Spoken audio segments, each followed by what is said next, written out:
I'm curious. I have a question about your talk. So Yes. the aging process for the brain, right, is accelerated in space by some huge amount. It sounds like, but of course, astronauts' brains, do not age, 30 They years do. and 10 days. They do.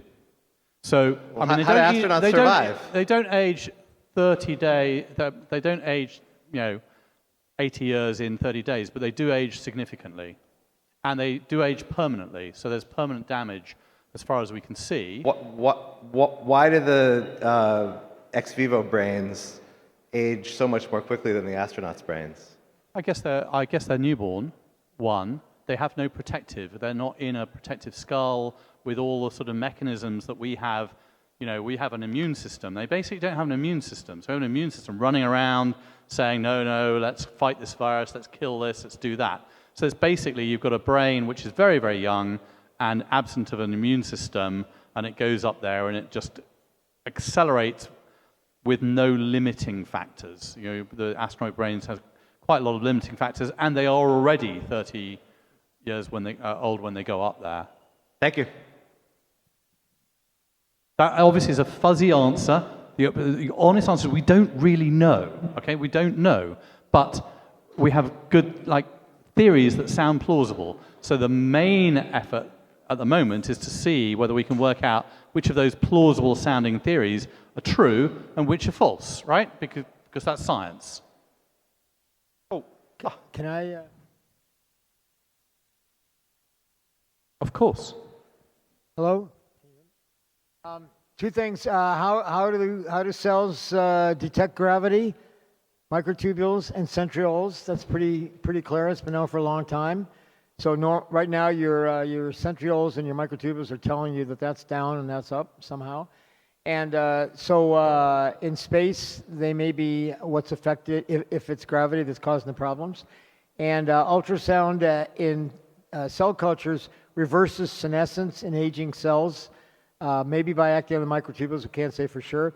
And the final thing I want to say about that is that we looked at some tardigrades in our astrobiology lab, and we were looking at their megahertz, either emission and absorption. It was hard to detect the emission, but their absorption was quite different than other cells or for other organisms. I think it was much higher frequency, and suggesting that maybe their microtubule lattices are different than other organisms, suggesting that maybe they are resistant and extremophiles, which they are. They can live in space quite easily or fairly easily. Might be because their microtubule lattice is different, and and something to do with how they detect gravity. We don't know, but it's a possibility. More questions? So just a comment on the other question.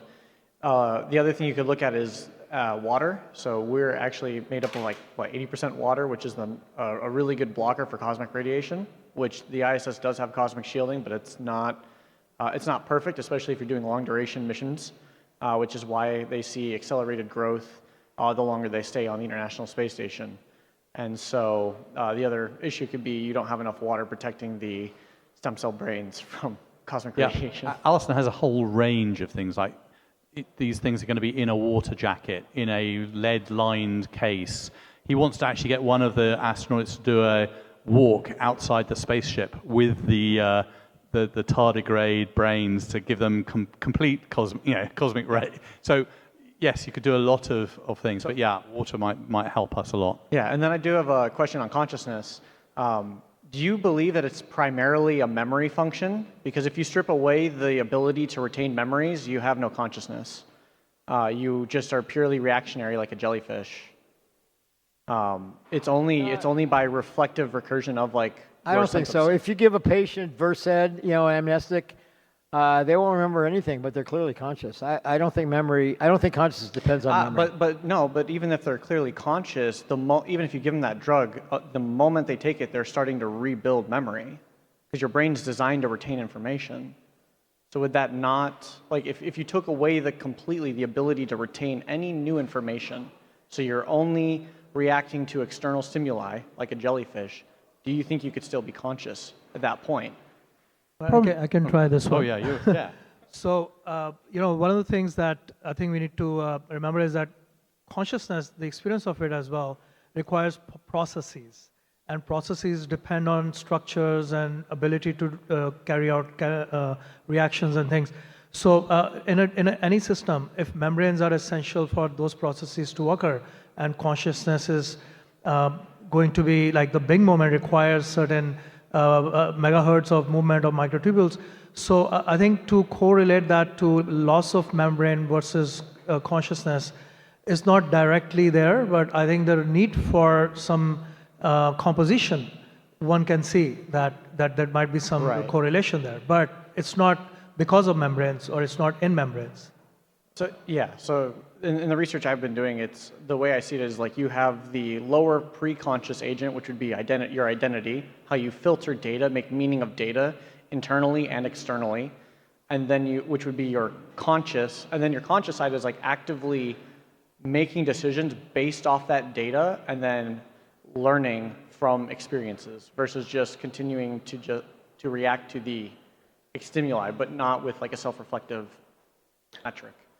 Yeah, but even what we call, you mentioned jellyfish. I'm sure that there is learning behavior even at the prokaryotic level. Evolution is based on that, right? Reactivity is one thing, but memory and learning process. But we can see that in primitive forms as well. Thank you for all of these chats. Would it be fair to say across whether it's animal or physics or plants that the common denominator here is system coherency, things working together, then being able to build from there, because otherwise we just expect chaos. So if we go into the brain, you have the critical phase period, like where it is chaos or it's nothing. And the same thing with atoms, like if they don't have stabilizing attributes and they don't, they repel each other, is coherency consciousness? Because that's kind of how I see this. And then it doesn't imply memory or anything else. It's no surprise that Stuart's theory is called orchestrated, right? Which implies some sort of coherence and sensibleness. There are competing theories for consciousness, which we're not great fans of, like IIT, which just say complex data is conscious. Now, that would be the opposite of your point, which is memory, I don't think is sufficient to be conscious. Now, I think you need memory, if you've got an orchestration machine, it needs to work on something, and memory is clearly going to be needed to work on, but it's orchestrated, right? And the other thing would be, when you say coherence, I would say entanglement. I think you need entanglement to get the E sub G to have all the components of the collapse to reach it in a fast enough time. So I would quibble a little bit. I would say entangled coherence, or coherence with entanglement. I mean, just to reduce it a little bit more, but isn't coherency already entanglement? Like if we are dancing together, we are aware and in step? As Roger told me years ago, he says, well, coherence is kind of a vague term. It means different things to different people. So superposition's pretty clear. Entanglement's pretty clear, even if we don't understand it. Coherence could be, laser's coherent. People have a coherent argument.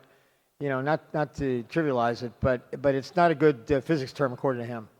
I think it does go with your form of degree in terms of how it operates by definition, though. So we may not understand or communicate with something, but it could be totally coherent, like a plant, not talking to it. But at the same time, we could have an incoherent conversation with somebody saying nothing. So it's the operation or entangling those two actions that creates coherency. I hear what you're saying, but I think that I'm trying to get at. I think you're talking more like logical coherence and that sort of thing, which is different.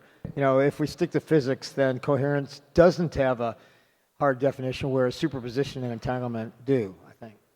Yeah, and I think thinking of it like coherence, you can also imagine subcoherent pockets, right? So there can be some things happening. Let's say example of a plant.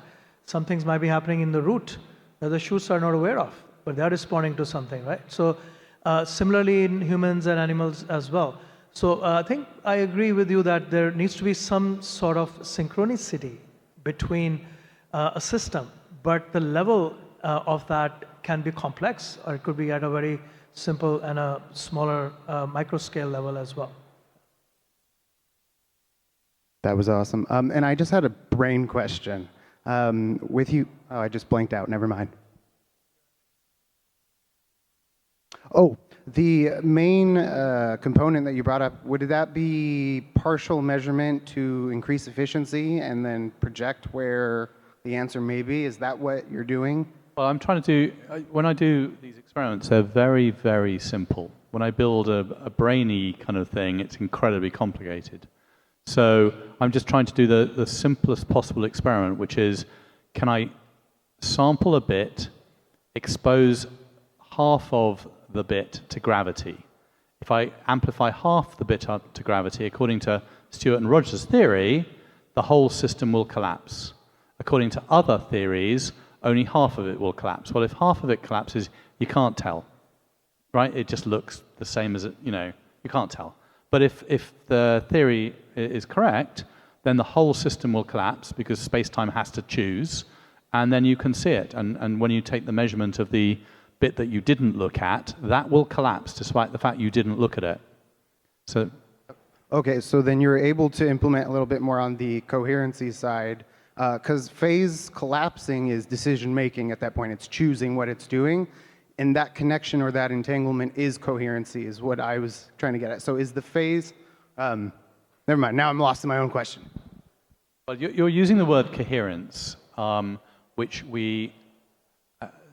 I do use. It's used in radio frequency and in optics to mean that, you've got a waveform that's the same waveform as another waveform.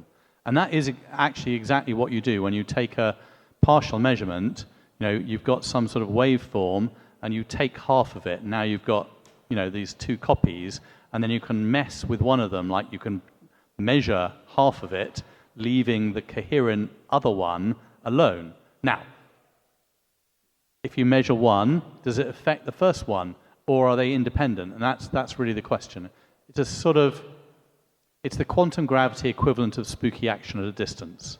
I do something, and it should collapse the whole geometry of space-time.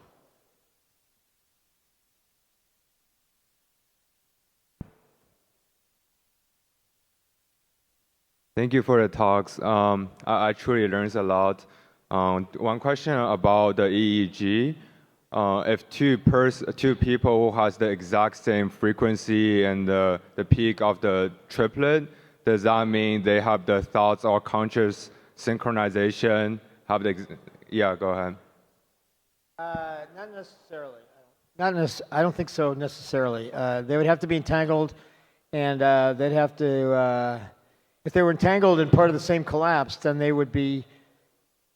You could say that they're sharing information in one conscious thought. So if you're one conscious thought, like the image of this room, I see you, I see him, I see her, blah blah blah, and so it's all kind of entangled in one conscious thought. One moment that I have, I don't know, so many times per second, like frames of a movie, and then. About that, I also want to say that the rate or the frequency of conscious collapses can have an effect on consciousness, like in the flow state. I think Rajnish was talking about that. Well, look, Anaban has done this experiment, right? And it's very controversial. It's very controversial because almost all the experiments that have ever been done, in fact, some people say all, to do with extrasensory perception and remote viewing and all these sorts of things, have come negative. So the scientific community thinks it's woo-woo science if you start saying that your EEG is synchronizing with your EEG because you're in the same room and you're talking to each other. But Anima has done it with 8 students in a room. Each of them has got its own spectrograph on their head, and some of them sync up. And that's what he says. And I say to him, well, look, lots of fish have ESP, right? They communicate, in the ocean. We don't appear to have it, but it's not ridiculously out of the question that we could have something like that. It just doesn't appear that we do, based on all the experiments done to date. But he has a new experiment.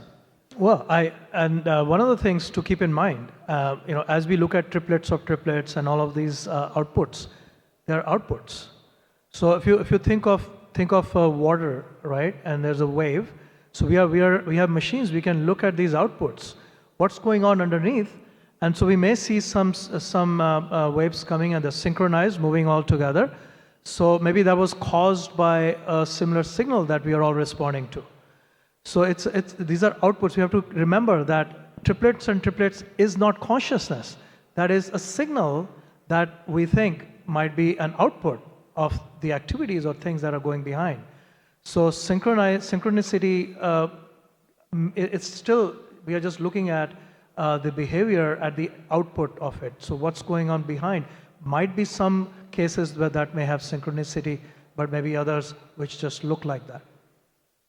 We've looked at these experiments for years, right? Which is single photon experiments, things like that. But I mean, there was an MIT paper in the last month that said the brain gives out low energy photons, and you can correlate those low energy photons to mood.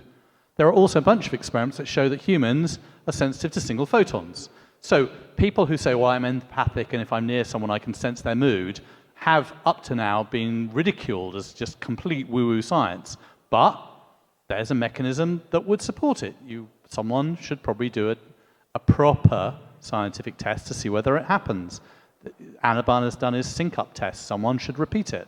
Right? I am deeply skeptical, but there's some physics that would support that would allow a mechanism. So someone will fund it and it will get done. Thank you. And It won't be me. Yeah, and does is there a triplet when the person is in a dream state or when they're sleeping happen in the EEG graph? That's a good question. I think you do have gamma EEG synchrony when you're dreaming, which suggests that dreaming is conscious. But I think dreaming is also more quantum. There was a very interesting paper years ago about the logic of dreams. And this guy analyzed the logic of dreams, and the logic was much more like quantum logic than classical logic. So maybe dreams are just uncollapsed superpositions. Whether they have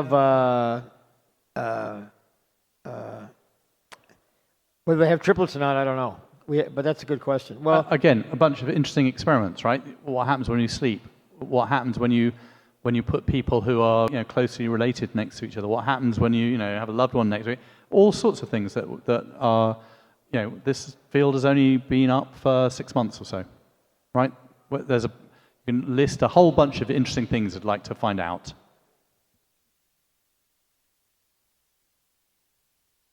Hi, my first question is for James. In terms of your brain organoids, my understanding there's like a vascularization issue, and I was curious just how long those last in an experiment.